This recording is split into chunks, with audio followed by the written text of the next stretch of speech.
Welcome to a special Irish Retail Tech episode of The Voice of Retail. I'm your host, Michael LeBlanc. This podcast is brought to you in conjunction with Retail Council of Canada. Recorded live in Dublin and then Waterford, Ireland, first up is an interview with Catie Riordan, Vice President of Consumer Retail and Retail Technology for Enterprise Ireland. We talk about her work in the U.S., the connection to retail, and their long-standing QVC partnership, the wonders of St. Patrick's Day, and finally, the Showcase Ireland buying show that connects retailers from around the world to vendors from Ireland. Next, a live and interactive panel introduced by Catie and recorded on the main stage, the Waterford Ireland Tech Summit. I'm joined on the stage by 4 outstanding Canadian and U.S. retail visionaries talking about leading and managing change and harnessing disruption in the modern retail age. On the panel is Chris Parsons, Director of eCommerce from Home Hardware, Scott Adel, Leader of Shopper Outcomes from McKesson, Michelle Read-Kulig, Director of Digital Marketing and Loyalty from Pizza, and the one and only Shelley Nandkeolyar, Retail and Digital Pioneer with brands such as Levis, Home Depot, Sonoma, Martha, Stewart Living, and more. But first, let's start out with my interview from Dublin with Catie. Catie, welcome to The Voice of Retail. How are you doing today? Good, thanks for having me. Well, we're here in your hometown of Dublin, which is a little unusual because you and I usually are in New York City. That's it, absolutely. But lots to talk about. Why don't we start with a little bit about you, your personal journey, and what you do at Enterprise Ireland. Yeah, so I've been with Enterprise Ireland for 4 years. 4 years in the United States, 2 years in Boston, and 2 years in New York. And in New York, for the last 2 years, I've been leading on the consumer products and retail technologies portfolio. So it's been an interesting journey. I've been there since fall of 2015. And before that, did a couple of years in Dublin in experiential marketing and working for a small jewellery company. So neat. It's been a wild ride. Yeah. Oh, tell us a little bit about Enterprise Ireland. What's the mandate and what does it do? Love to. So the sole mission of Enterprise Ireland is to grow the exports of Indigenous Irish companies. So we are an export development agency, and that is our mission, but we do a lot more besides. We're one of the largest VCs in the world by the amount of small seed investment deals that we do. So not only do you promote the businesses, you also take invest. A bit of a stake, eh? That's interesting. We do. We do a huge amount of due diligence, and we get hundreds of applications from Irish startups every year, and our whole team is very dedicated to vetting them and making sure that they are viable, export-led, innovative ideas. We're a government organisation. We take great pride in who we invest in. We work with about 4,000 companies. 4,000 companies. And all so Irish. Obviously not all retail tech, a bit of mixed ag tech and all kinds of things. Everything from farming machinery through knitwear, through medical devices, you name it, we probably have a company that does it.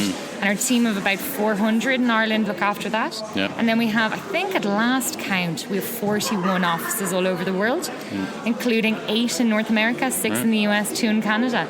And in the international offices, our teams there are really responsible for working one-to-one with our companies to help them gain entry into the market, but also developing relationships with, in my case, retailers in the US and Canada, and really inviting them to Ireland to kind of connect with our companies here and see exactly what we're doing and the kind of innovation that Irish companies are leading. So it's a really exciting, varied job. Yeah. So that's a great segue to why you and I are here together in Ireland. We just came out of Waterford, and tell us about what we were up to there. Yeah, great. So we were in Waterford with a group of 5 retailers, and it was great to have you on board in this project, Michael.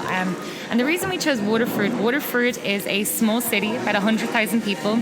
It's 2 hours outside of Dublin in the sunny southeast. And there's a really fantastic Institute of Technology there called WIT, Waterford Institute of Technology, that has an incubator called Arc Labs and also a school called TSSG. And they're pioneering lots of innovations and IP and research into communications and connectivity and how that can impact in retail. And a number of startups and spin-outs have developed from that research. Hence, we decided to hold the inaugural North American Retail Technology Summit here with a great group of retailers. We had Home Hardware, McKesson, Pizza, Georgia Pacific, and your good self. And we had 25 companies attending of all various scales. What you would call your clients. So some of your... So companies that we've invested in and supported and, we're actually just to say we're not just a VC. We would support these companies in a whole range of funds and mentorships, and this initiative is an example of that. Help them connect to customers. Well, that's potentially, it, you know, and or at least give them insight into what like-minded people or retailers are thinking. Let's get back a little bit to what you do kind of as your role in New York. There's a couple of things I wanted to call out. You do work with a great retailer, QVC, and then you do some other work. You're at Notre Dame, the big game. So tell us a little bit about that initiative. Particularly the QVC one's interesting to me because it's been running for a significant amount of time. Yeah.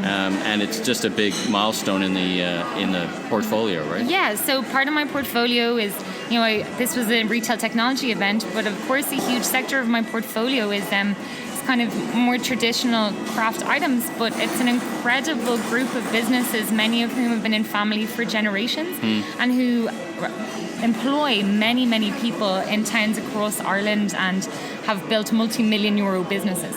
And so QVC have been a significant partner with Enterprise Ireland since about 1989. Ireland is the only country left to have a dedicated day, March 17th, St. Patrick's Day, on QVC, where about, don't quote me on this figure, but I think about 12 Irish companies actually have the entire 24-hour period on QVC to sell their items and to connect with their customers. And they've developed this day has launched those brands in the United States particularly and really helped them to grow and been a great partner with us. So QVC team, they come to Ireland every year in January for Showcase. They have really deep relationships with the vendors that they purchase from, and our vendors now have fans. There are fans of this St. Patrick's Day show, and actually when some of our vendors are in the U.S. and other projects, they get stopped and recognized by fans on the street. Come on, that's cool. That's fun. Status. Yeah. And it, you know, I know a little bit about it. It works well for QVC as well. Like QVC, you know, isn't a charity. No, they're a great retailer. So I mean, they only buy because these products sell. They sell, you know, and they're right. high quality, and our vendors are on time and nice to deal with, and you know, all that goes with that. So. Yeah, they're not doing us any favors, and we're not either. But it's a great business deal. It's a great partnership. Great partnership. So and then you mentioned Notre Dame again. We've been supplying. Well, Enterprise Ireland's been a partner with them and has had Irish companies supplying to them for at least 15 years. 2 weeks ago, we did a Crafted in Ireland event where we actually set up a small Irish store with 8 different vendors who flew out to South Bend, and it's an experience. Have you ever been to Notre Dame? I've never. What was it like? It was incredible. The store is 2 levels. It's probably about 4,000 square feet, 32 till points. Wow. It's a sea of people. And there's nothing quite like it. You can buy anything you want in that store with a Notre Dame logo on it. You know, I think from beer openers, they had like dog costumes. They had every type of apparel, Mardi Gras beads, shot glasses, car registration plates, and it's packed. But again, a great opportunity for our vendors to partner with them and produce, you know, licensed merchandise for them. Right. So having those high level, well-recognized brands is great, you know. You mentioned Showcase, so let's talk about Showcase a little bit, because that's another big milestone. And I work with your colleague Lizzie Curran in Toronto, and Showcase is an event that is what the buyers listening would understand as a trade show. It's a buying show. It is. Tell us a little bit more about it. Absolutely. So Showcase happens in the 3rd weekend of January every year. It's about 40 years old, and it's Ireland's biggest domestic retail show. So there's 450 exhibitors, mainly across apparel, gift, homewares, and we have 4,000 attendees. About 1,000 of those are international and 3,000 are domestic. Yep. So it's a very significant show for the vendors that attend. They say, good showcase, good year. Really sets them up at the start of the year, and then they know. And so Enterprise Ireland, from across the world, we fly back about 280 buyers, 50 from the U.S. and about 10 from Canada. Yeah. And what we want to create at Enterprise Ireland is we want to introduce Showcase to buyers and to retailers who might not be familiar with the show, and to give them a guided experience, and to introduce them to the vendors and to listen to exactly what they're looking for, and maybe help them to spot the hidden gems that they won't know. And then, you know, I think what retailers are more and more looking for is to give their customers that sense of discovery. And you know, that you can go in and somebody finds a beautiful piece of knitwear. You know, where's that from? And it's from Ireland. And that store has now provided that customer with a unique experience and something that they'll remember that's ethically produced and is not going to fall apart in the washing machine and all that kind of good thing. And it's unique as well because we're all retailers are trying to break away from the sea of homogeneity. They're trying to find unique items at all price points, and you can get good, better, best price points. It's a mix. Right? It's a mixed price points, that's for sure. It's everything from up to the thousands to 20. Yep. It's about that. There's 450 vendors at the show. It's very walkable. I know retailers like that a lot. You can you can wear your favorite pair of boots. You don't need to go in sneakers. And you got to put the miles on walking those show booths. It's okay as they go. It's a pretty good show. Yeah. And the lovely thing about the community as well is that the vendors, everyone's a business and everybody has mouths to feed and employs people, but there's a lovely atmosphere in the show. So if you're a retailer and you go and you're dealing with a tweed supplier, but you say you're looking for knitwear, that supplier will tell you who you need to go to and talk to and connect you. It's a good community, right? It's just nice. And it's, again,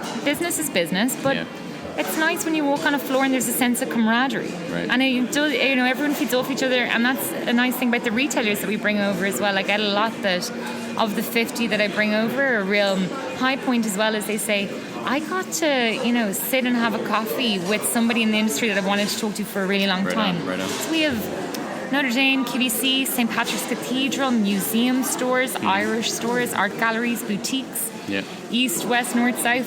It's really varied bunch. So. For a shout out for any retailers from Canada listening with the new trade agreement, CETA trade agreement. Oh yes. The Irish goods are particularly more attractive because some of the tariffs were up to 18. Yeah, it's high. It's quite high, and those are gone now thanks to the CETA agreement. So happy days. Happy days as we all turn our minds to the show. How do people get a hold of you? Are you LinkedIn? If they're listening? I'm on LinkedIn. Catie Riordan. Catie with a C. Okay. And I'm on LinkedIn. I'm on Twitter. Feel free to reach out. And if you want to learn more, Enterprise Arm, we're kind of a unique organization, and we have our fingers in many pies and have a lot of activities. So reach out and get in touch. Well, fantastic. Thanks for joining me on The Voice of Retail. It's a real treat to be here in your hometown. Well, welcome. We're happy to have you. I look forward to seeing you again soon. Yeah, likewise.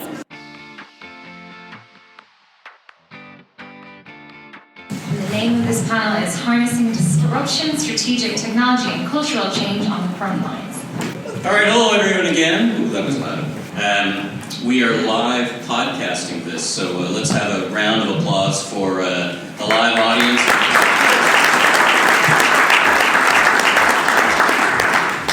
So listen, this is a real treat to be able to have such thought leaders in one place at one time. So I thought, what a great opportunity to take advantage of that. And when I think about what each of you do and how you work within industries that are either facing disruption and you've been brought on as change agents or you've been change agents your entire life, what a great opportunity to talk about disruption and then harnessing that disruption to provide solutions, insights, tips, and ideas for the folks in the audience. So why don't we start out with a little bit about yourself. Now, there's bios in the brochures on the table. So a little bit about yourself and your personal professional journey. Michelle, let's start with you. Good morning. My name is Michelle Read-Kulig. I have been in digital marketing most of my career. I started as a database marketer. That's been a constant. As people were building online databases, it was a natural move for me to move into that space. Change agent is a relatively new term. It is something I've been doing. Pushing water uphill is more likely, more aptly how I describe what my career has been. At the end of the day, it is all about customers. And that, for me, it's easier now. My job is easier now than ever because, as I was describing to someone earlier, we're all consumers now, and we're all have these expectations around ease of delivery, ease of use, convenience, and so that makes the conversations that I have around my office today much easier than ever as we all put ourselves in those shoes. Shelley, you and I have known each other since the late 90s, working together at Levi's. Talk about a long career of disruption. Tell us a little bit, for the audience, a little bit about yourself and your history in business. Sure. Well, good morning, everybody. Great to be here, and Michael, thanks for hosting this panel. As Michael said, we worked together at Levi's at one point, and I had the pleasure of leading Levi's into e-commerce and selling the first pair of jeans ever for a 150-year-old company. It was March 31st, 1998. So that really dates us. Anyway, I've spent most of my career in e-commerce, innovation, startup, and high-growth businesses. I work with private equity as well as with venture funds, as well as with large corporations who try to look at alternative strategies to kind of build side businesses.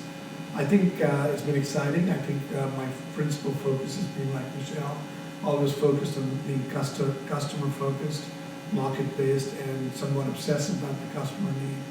I think the one thing that's profound in companies that are trying to disrupt or change things is that they have a all-in mentality. It's different than, a lot of companies want to dabble in things.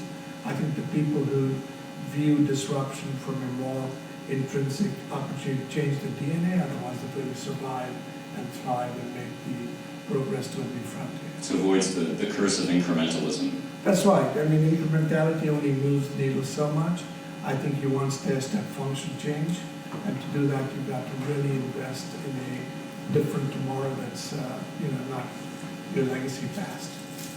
Scott, tell us a bit about your background. So such a rich, right from pushing carts in the parking lot in the Yukon to the front lines of retail and recreating the customer experience. Yeah, I'm kind of the anomaly on the panel. Maybe I started out. I'm an operator basically by trade. I grew up in a small business, and then, as Michael said, moved to the Great White North, and started in a Canadian Tire store, pushing shopping carts and picking up cigarette butts as my first job.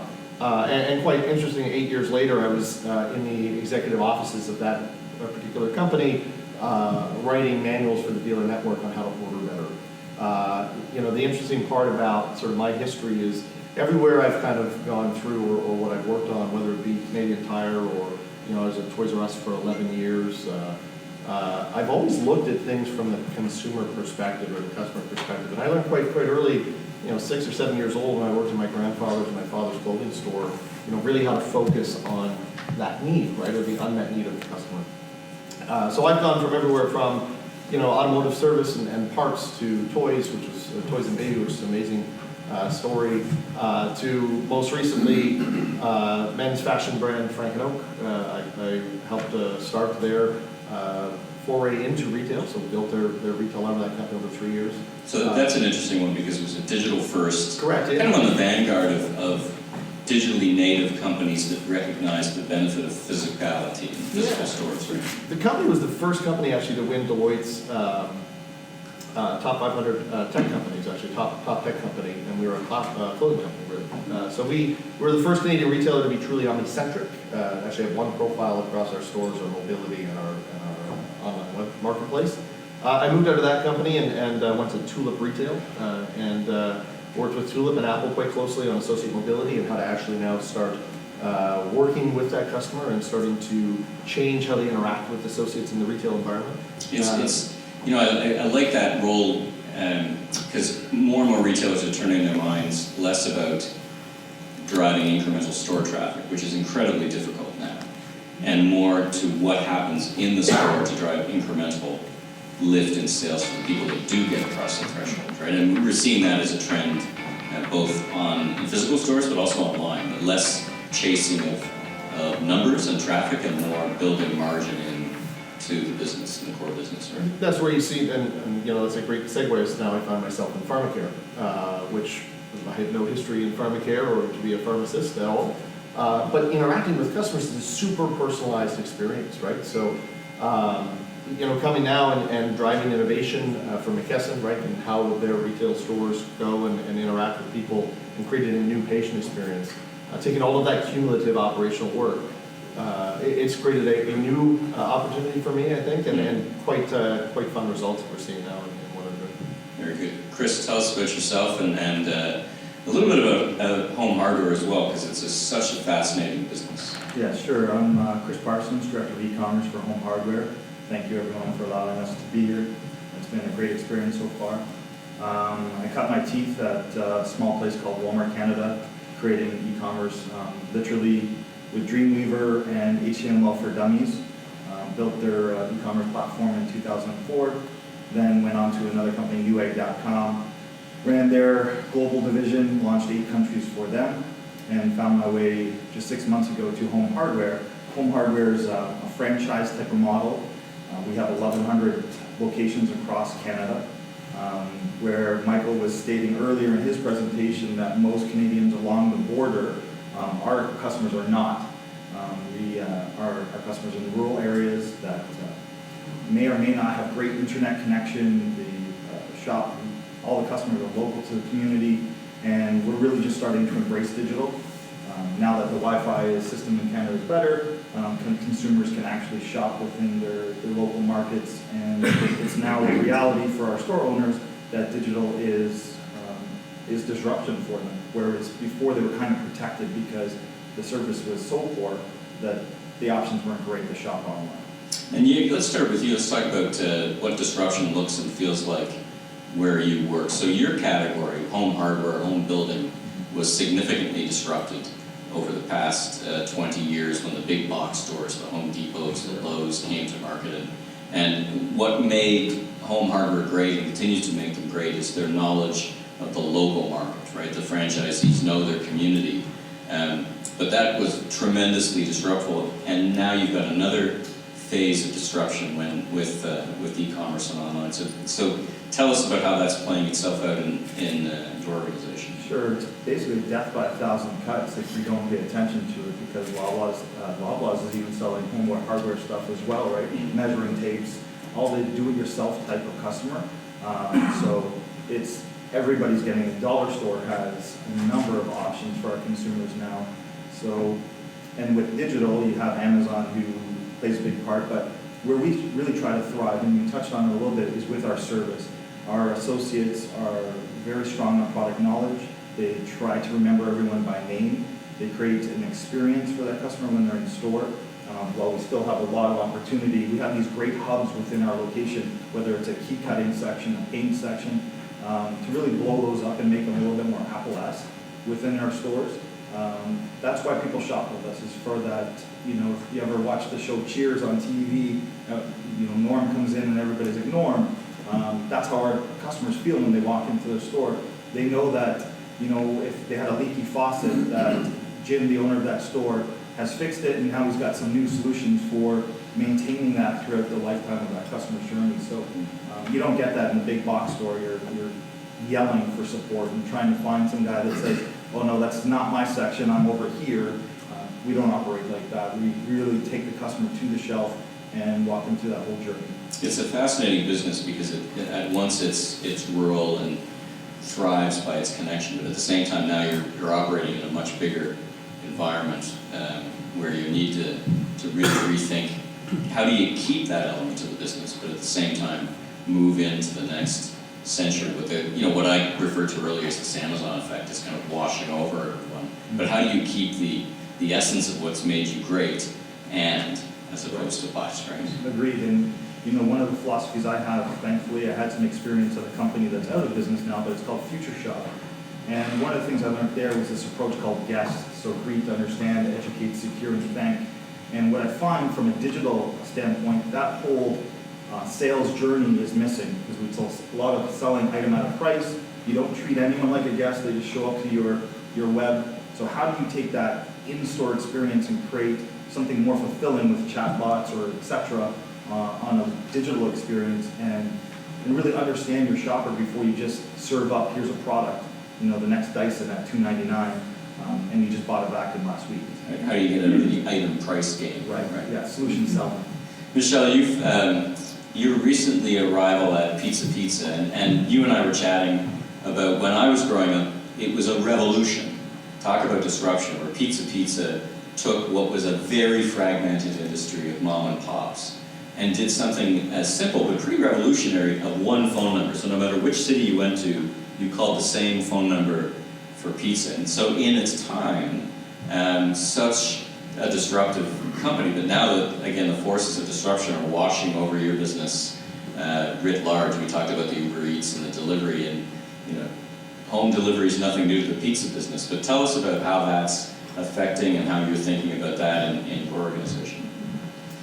So for those of you who aren't aware, who haven't been to Canada, Pizza is a 50-plus-year-old organization.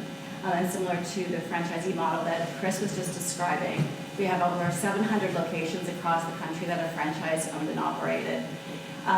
You will know our bigger competitor, which is Domino's, which of course is a key and formidable competitor, as they consider themselves a technology company first that happens to deliver pizza. We are a pizza business, and so we've been, as Michael was suggesting, largely disrupted. So when I just joined about a year ago, this 50-plus-year-old organization coming at it from this user-centric view. So we've got a really strong technology team, really strong operations team, really strong marketing team, but this notion of the user experience and how it connects is the opportunity that I am trying to solve. So it is super interesting, massive opportunity for impact. Again, it all comes back to that customer experience, and that's really what I'm working with our team on right now, is how do we bring that customer experience to be differentiated in the marketplace, so that where we're competing against the Uber Eats and the Skip the Dishes and the Fedora, and I could go on and on about these. The grocery stores that are putting in the $50,000 pizza oven, right? Everybody comes after pizza, it seems. You talk about shared appetite. Yeah. And pizza's it's a people pleaser, but how can our other challenge is how can we stop it from being this commodity, because we've gotten ourselves into this price war game. So we have to differentiate on experience.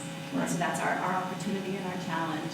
I've always liked the business because it's also it's a family-owned business, so it has both the identity of purpose and the identity of brand, but everything is fleeting.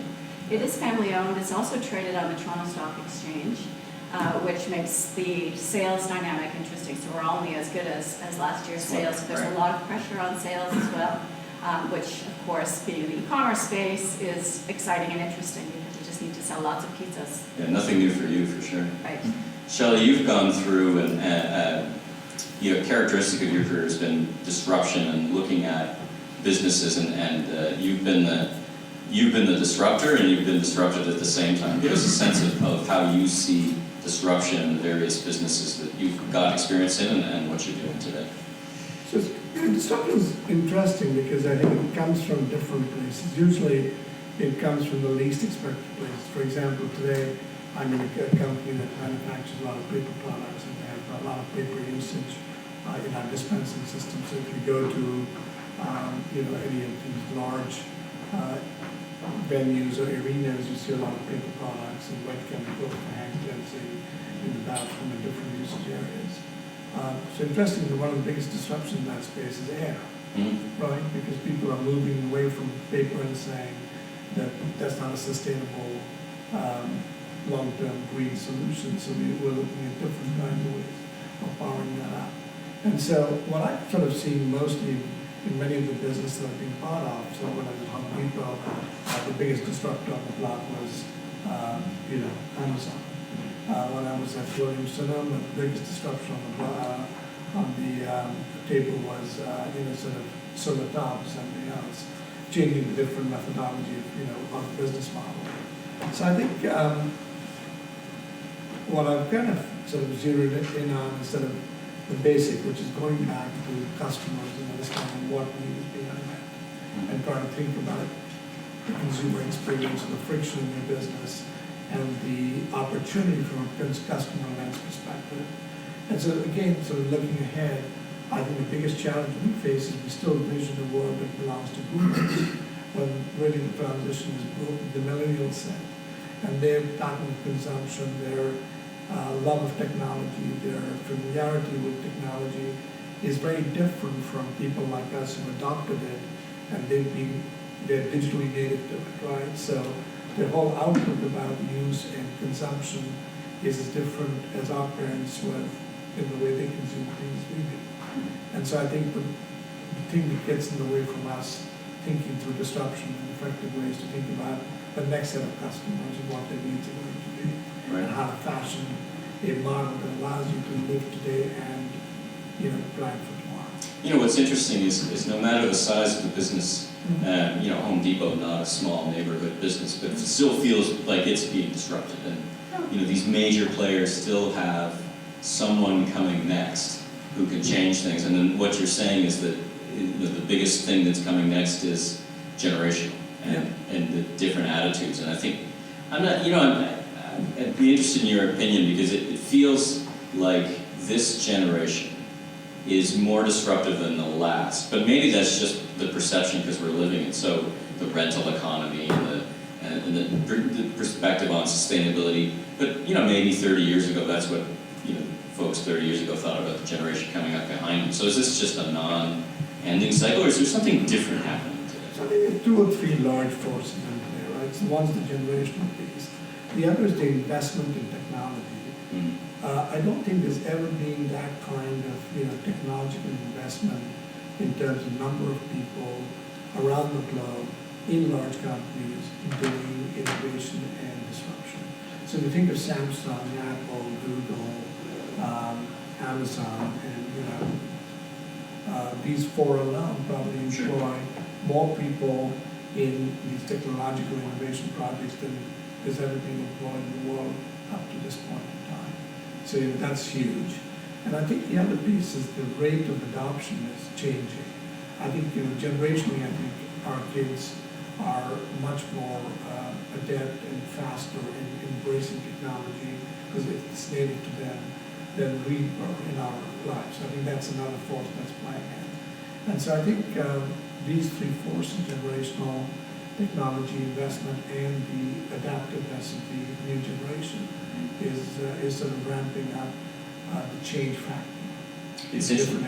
I was looking, there's a historical reference. I was looking at reading an interesting article that compared what's going on now to the history of introducing electricity into factories in the 19th century. And that when electricity was first introduced, it really had no effect for 20 to 30 years because no one really knew how to do it or affect the manufacturing design. But in 30 to 40 years, it completely revolutionized and created the Industrial Revolution. And I think about that about computing power. I mean, computing power has been around for 30, 40 years. I mean, at first, when we were talking yesterday about our first computers, these just giant boxes for thousands of dollars that really, were less powerful than the handsets that are in our pockets. So it's really taken a generation for this geometric effect from this to really start impacting industry, which is I kind of get. That's what I'm trying to drive at. Yeah. I think the other point I would make is it's not game over, right? So if you go back to 2000,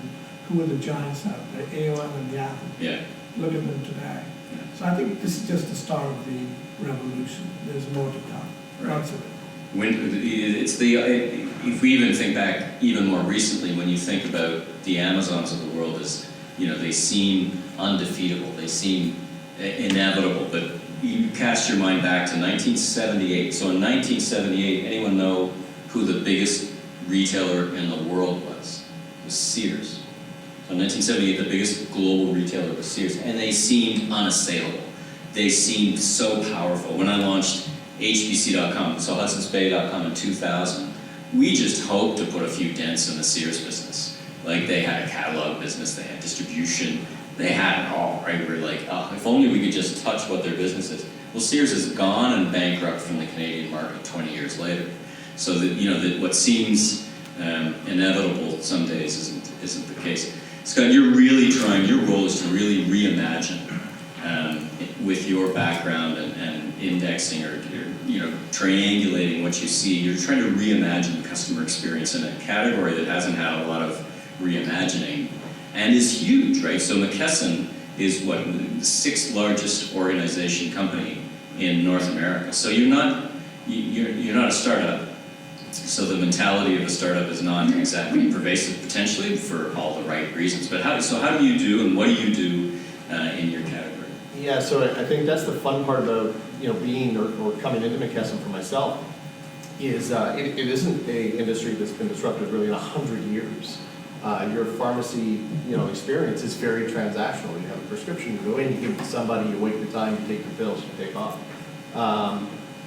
But as you just described, the consumer itself, forget about technology as a whole, consumers are more educated, are more demanding, and are more savvy around what they expect and what they need.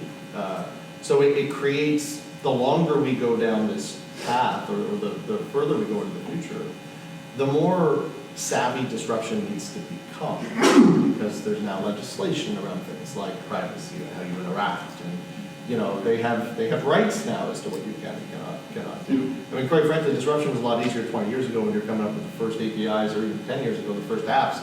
You just went, we talked about last night, you got whatever you wanted out of their phone when they walked past the beacon. Now it's a lot different. The benefit to what we're doing or my group, what we're doing in McKesson, is my group is specifically designed as an incubator startup within this company that reports directly into the CEO of the Canadian division, and bypasses all the bureaucracy of a large company. So our full mandate is actually to come up with a new patient experience, however we best see fit. And one of the unique ways we did it, which is not unlike the way we used to do it 15 years ago, is we did one of the largest ethnographic studies of our patients in our company ever. We surveyed over 38,000, I think, patients. Then we whittled that down to 500, and we kind of looked at them for 3 months, had them do video diaries and et cetera online. And then we went into 45 of their homes. And we actually started looking at what were the unmet needs of the patient in a pharmacy.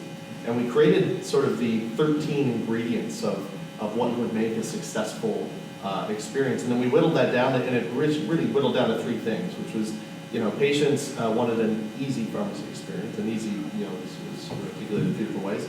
They wanted to be nudged along their journey. They didn't want to just walk in and say, I need this. They wanted actually support around decisions.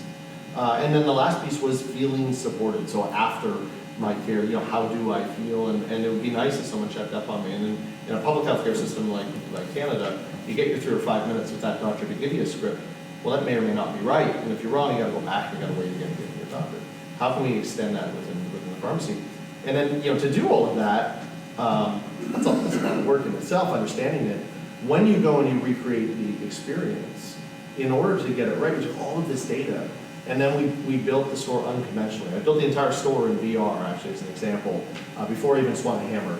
We built it, we articulated the design, we built it in virtual reality, and then I took an N of 75, and I put patients through it. And I put them in an Oculus Rift, and I had them in a research center, and I actually looked at what they looked at in the store, what they focused on, took that data, realigned it again, put more patients back through. I love that example because, both yesterday and today we're talking about these, highfalutin AR, VR, and how close is that to reality. But what you're talking about is you're actually using that in a very practical way. Shelley, you mentioned that you were doing the same thing.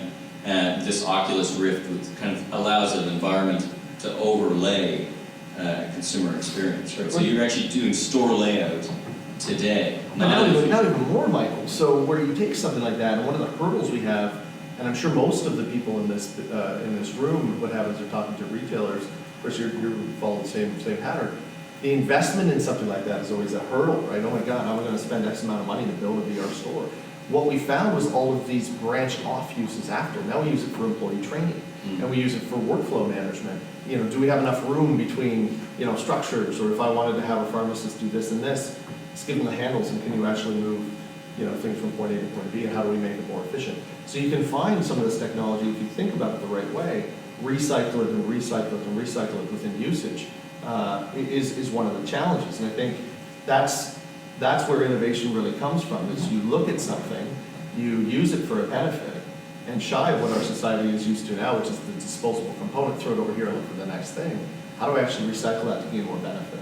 And the companies that do it really, really well, I think, are taking things like that, building their MVP, and then recycling it into 2 or 3 other products, creating new MVPs, isolating and standardizing the first one, and creating growth, right? That's the flywheel effect, really, that you were talking about. Chris, I wanted to touch on, and I'm going to talk this question to yourself and Michelle, because you're coming at being a change agent in organizations from 2 different dimensions, I think, but you're winding up in the same place. So Chris, your organization, fantastic history in the country, had a senior management team that kind of said, we need to do something different, so actually it brought in a new CEO whose mandate is change, and you and I both know the CEO, and he's not an individual you bring in to keep the business going. It's a change agent. So talk about how not just you but the organization, but focus on you, are a change agent in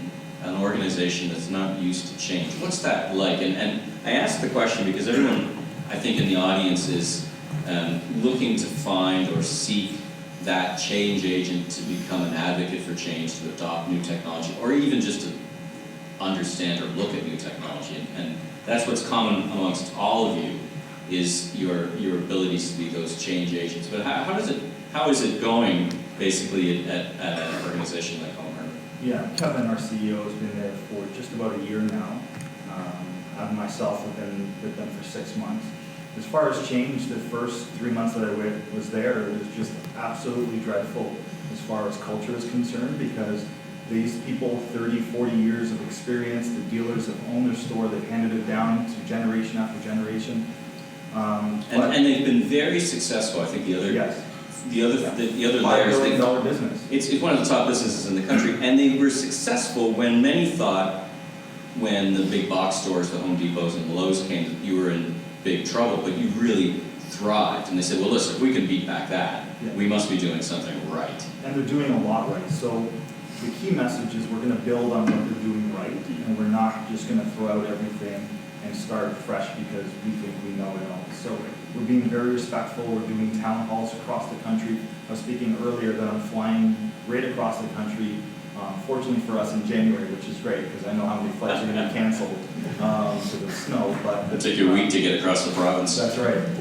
So there's that standpoint. There's also the luxury of storytelling, and I think this plays a big role in it. You have to do a lot of education of staff internally, education of the dealers, showing them what your plans are, return on investment, and create advocates throughout the organization to speak about the pathway that you're on. We also have picked up radical candor within our office. Radical candor is basically just throwing it under the table. We're not meant to be disrespectful, but we're going to have hard discussions and debate things, and then we leave there.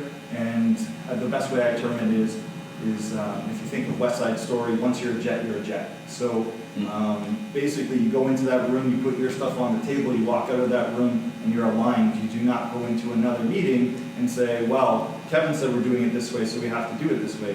Nope, we came to an agreement and we're aligned. And I think what that does from the organization perspective is it allows everyone to just have the confidence in their leadership, because if 5 different leaders are saying things in backroom meetings, your culture will fall apart and that change won't happen.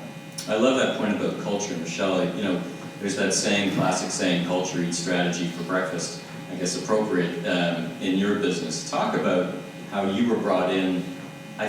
My sense is that the organization realized they needed change agents, and they recognized change. How culturally is that resonating within the organization, that willingness to change? You get a very successful organization. I mean, each of you work for successful organizations as they are today. So sometimes the challenge is, well, we're successful today, so why do we need to change?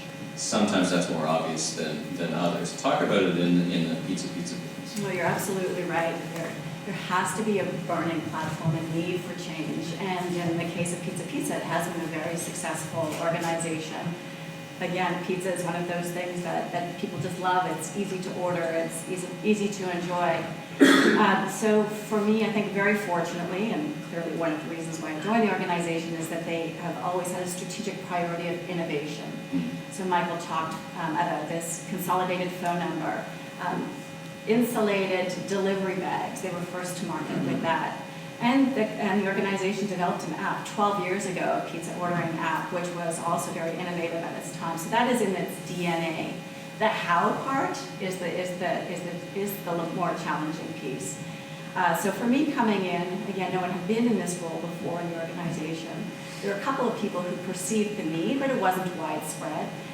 So I have had to, I think I've approached it in 2 ways. One is sort of the quick wins piece. Stay out of everybody's way, control the controllables, and do what I can do to demonstrate quick wins. And then the other is the longer strategic priorities. So on the quick wins piece, the marketing and advertising has been quite easy for me to just manage. And we actually just getting recognized in the media innovation space for a campaign that we did around 420. So you're learning today about Canada's culture, Canada's cannabis culture, which I'm learning about quite quickly as well. I think we all are. We're 1 year into this. Didn't know that we needed this, but apparently we do.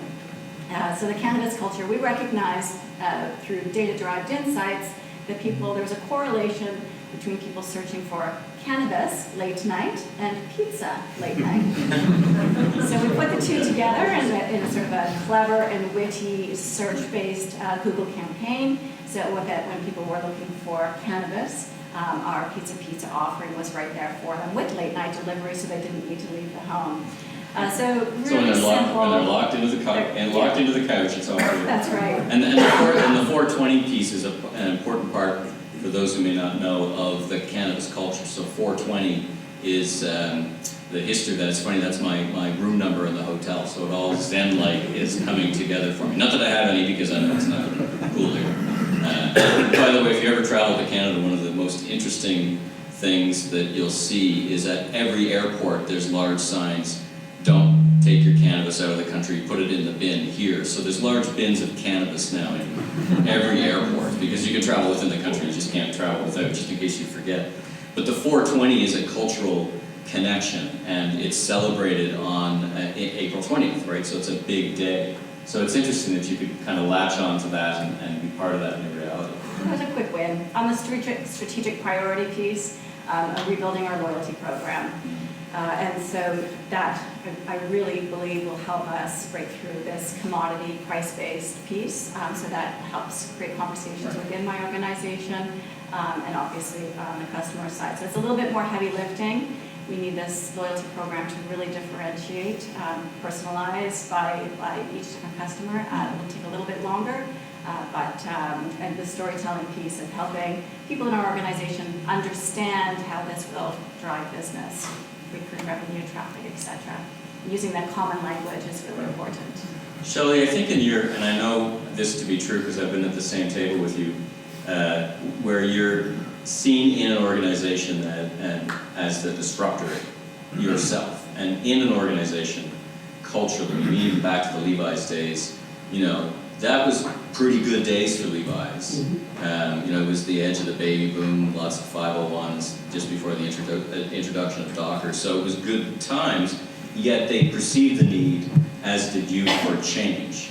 But it wasn't in front of them, so you probably found yourself at the table going in the opposite direction of other counterparts. How do you manage that, being that change agent in an organization and starting to, not just incremental change, but to kind of activate a culture of openness to new ideas?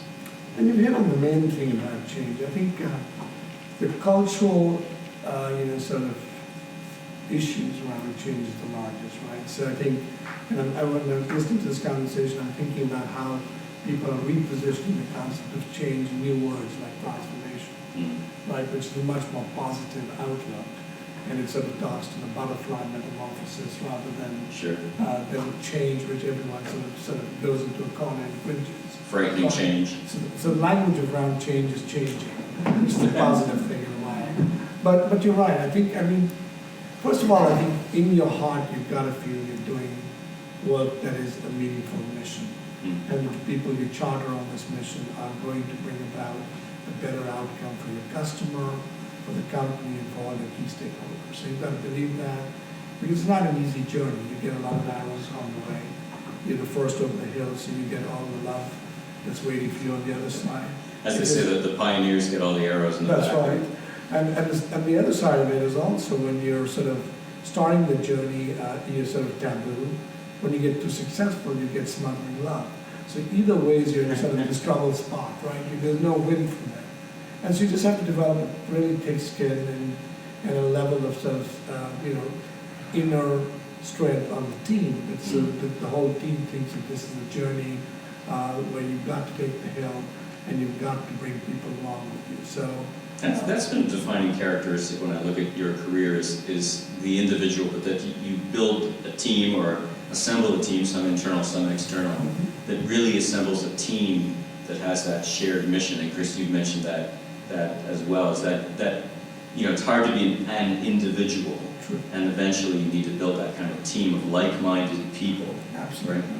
And that's probably one of the, would you say, one of the keys I think to the most success? important, yeah. Most And I think important. in the end of the day, it's the team that succeeds. Mm-hmm. You can help be the coach, the servant leader, the mentor, the person who takes all the venting, but at the end you want a team that's supercharged, that believes in the mission, that's galvanized by the accomplishments, and sort of is self-fulfilling in that, way forward. It's like a tsunami. You start small and you build up cadence and momentum, and then you want to change everything that you touch. And I think that's when companies really embrace transformation, new word, in a meaningful way, to really change the future, I think. So it's start small, get some good wins, build a team that can do it, and then get momentum and go for it. Well, let's transition to a few last questions, and this is one for each of you. For the folks in the room today, the Enterprise Island clients and the solutions, the vendors, what's your advice to the room? And I guess I wanted to phrase it as kind of two starts and one stop. If you will all be inundated with people who want a share of your attention, you're identified as change agents. Give me, and Michelle, I want to start with you. What are the things you'd like to see from, let's call it the vendor community, solution sellers, and what's one thing you would really wish they not do? Sure. So I guess the two starts would be do your research. Everybody's very busy. We've got these complex mandates, lots to be done, internal stakeholders, external stakeholders, but do your research.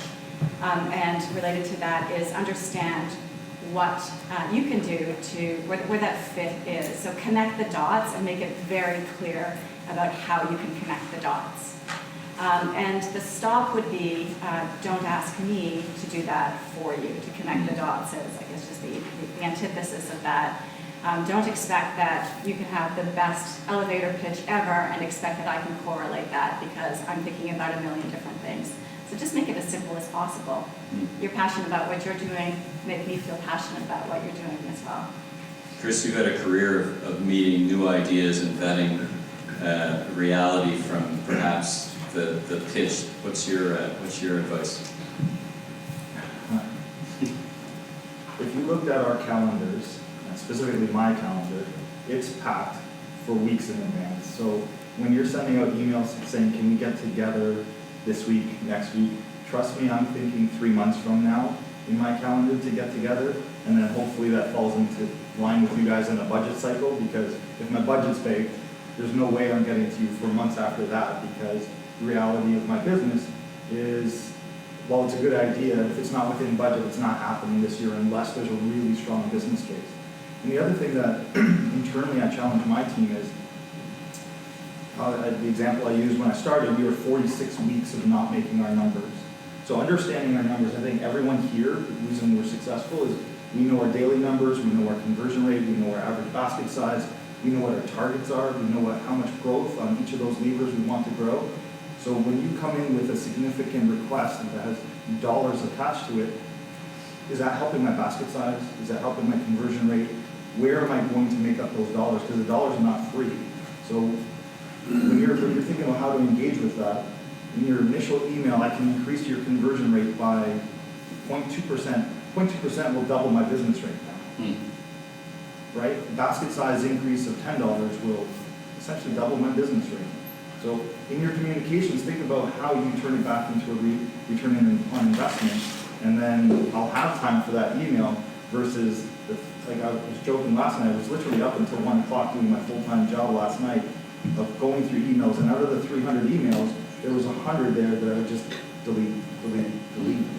Because subject line, first line, I don't have time to get to them, so I have to move them on.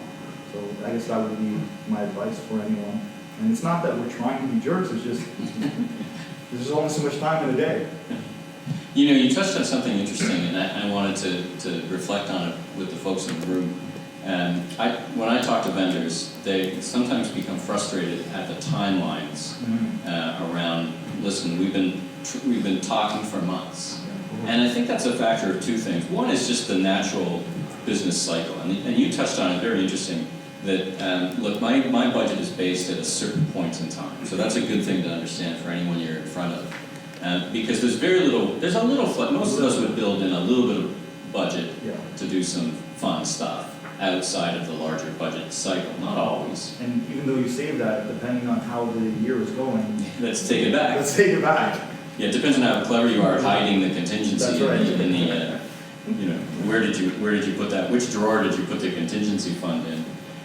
The other thing I think that's interesting, and feel free to jump in, is for Canadian businesses, and I think this is important in the context of selling to Canadian or U.S. businesses, we really have a bit of a diseconomy of scale.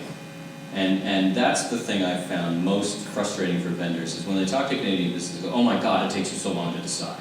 Why are you so risk averse? Why does it take so long?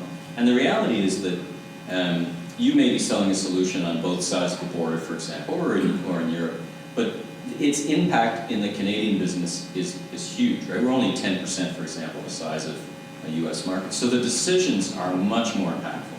The margin for error is much less, even at the career perspective, right? In some larger businesses, you could kind of mess up once or twice purposefully, and not even mess up, but you can take more risks, right? Without that impacting. But in the Canadian context, you have to be much more. I think you have to be much more deliberate, because you have this diseconomy of scale. Scott, what do you think? Well, you have three cities really to work in Canada, right? You have Montreal, you have Toronto, you have Vancouver, right? That do 75-80% of major urban volume, That's that thin ribbon of population, right? So 3 cities that matter, that can run at scale. Right. Maybe 4 in Ottawa, maybe. Language for us is a big thing too, right? So a lot of countries coming in, we're mandated in most places, 43% of the population sits in a province of Quebec that speaks French. It's kind of got it coming out of the gate. If you're going to test, you have to test in those kind of provinces. I would say to people in the room, not unlike my colleagues up here, or peers up here, your need for revenue is not our priority of time. Is kind of the way I explain it to people. But the value in partnership and understanding the benefits that you can provide can open up calendar, right? So just because you need to increase or decrease your burn rate and increase your revenue, that's not my problem. But valuing the partnership and seeing the overall opportunity over a period of time is unique. The other thing I would say to vendors is don't be afraid to work with another vendor in a large organization like myself, or in the past, some of the best success I've had in other companies that I've worked for is walking NRF as an example, the bottom floor of NRF, and putting 3 vendors together. And you routinely see that. We talk about that every NRF in there. What new company did we create today? Your individual niche globally has probably been thought about to some degree somewhere. But the benefit of finding the hole in the market is combining niches together and going after something no one has touched before. But the acceleration of partnership, owning your own IP, but finding a solution that you can go to market together and find benefit through value, again, opens up time for people on our block. As Michelle said, if you don't make us think about it, most cases the vendors are smarter than we are. We're change agents that open the door that allow it to penetrate, right? That's really what we do. Get us excited about building a solution that solves a problem. And in some cases, you have to talk to somebody else. Build a solution that comes together and say, hey, for your app problem, hey, we're going to come with this SDK, AI generation tool, but I'm going to run the analytics, and this other company is going to, foray the marketing component. Would you be interested if we did a services offering or deal, or did a test for you and drop it in place? It's a different story than I have one part of the solution. Right. Does that resonate to people? Does that make sense? Right? Because as Chris said, we're not here to say no. We're actually here wanting to say yes. But we can't say yes to everything. We have to prioritize the best yes. So the first no, as you said, your 100 email, if you're deleted, that's the worst place you can be. The best approach you can be, I don't know if you guys ever read The Challenger Sale. It's a great book, actually, in and around how to sell benefit as opposed to actually selling your solution. Most of us in this kind of role are looking for the benefit because we're solving a problem, right? And we don't want the one-trick pony. We want something that actually can leverage, spin, and go further than one solution. So that would be my challenge to the group: is come open, come ready to kind of solve the problem. Don't be afraid to kind of work with someone else, and be respectful at understanding that your need for revenue is not necessarily our priority for time. I think it really touches on something that's inherent, I think, to Enterprise Ireland, is that the collaboration and working together. I think you've got that natural ecosystem. So be sure to take advantage of it. From my outside-in observation and working with Enterprise Ireland, you've got that advantage already, and it's yours to be harvested in some ways. The other, you talked about the Challenger customer, the one kind of, it's a great book, so make sure and look it up. And one of the things they say is, for God's sake, stop asking people what keeps you up at night, or what are your pain points, because it's kind of like, oh my God, if I have to think about them, I'll jump out a window. Or if I have to take 5 minutes to explain it, and you could be explaining to me. What's my pain point? Vendors who don't do the research. I was going to add a word of encouragement as well, which is be persistent.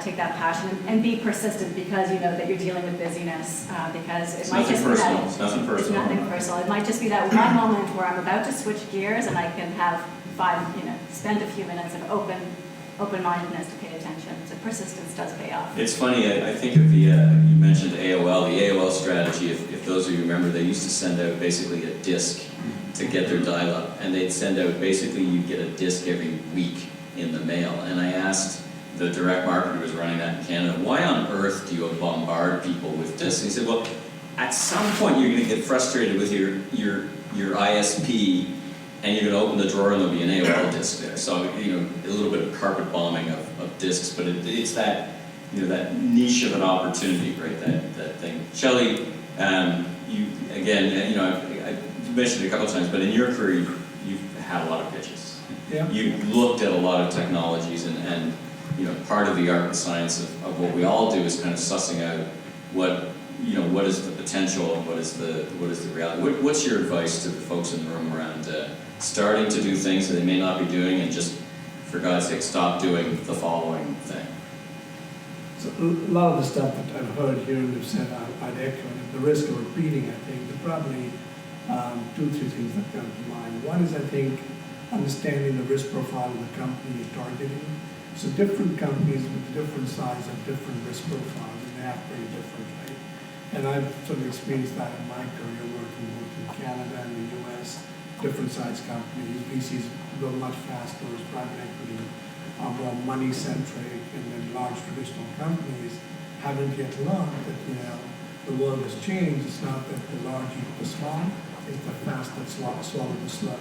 And they're going to get there, but it's going to take the fast swallow the slow. So I was going to have you, but you're kind of self-unpacking it. Yeah. Is that, what does that advice even mean? How do the folks in the room understand what a risk profile looks like in any company? So you put down a couple of stakes in the ground, which is figure out, yes, large company, small company, how they're funded.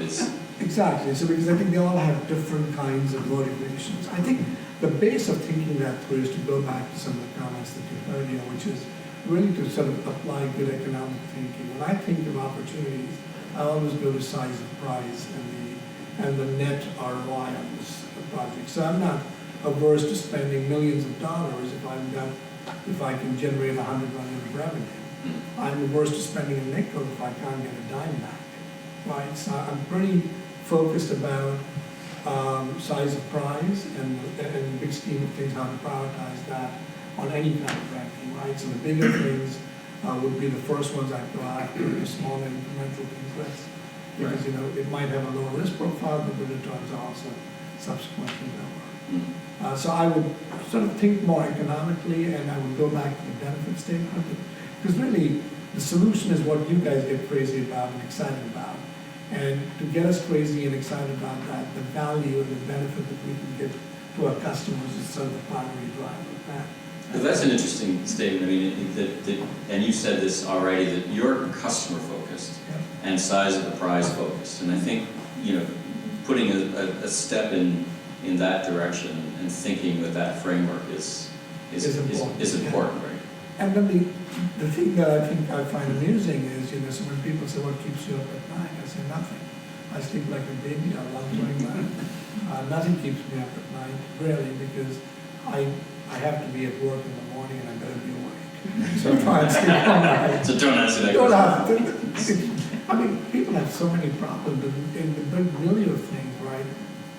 When you sort of really look at life, work, and everything that goes around, work is a large part of a small part of your life. Life is the bigger thing you live in. And so you want that to run on rails. And if you're running it on rails, you should be sleeping like a baby. Well, very good. Thank you each and every one of you for joining me on the panel. It's been, just a ton of fun for me to listen and learn, as I always do, and hopefully you all took lots away from our contribution. So let's hear it for the panel. And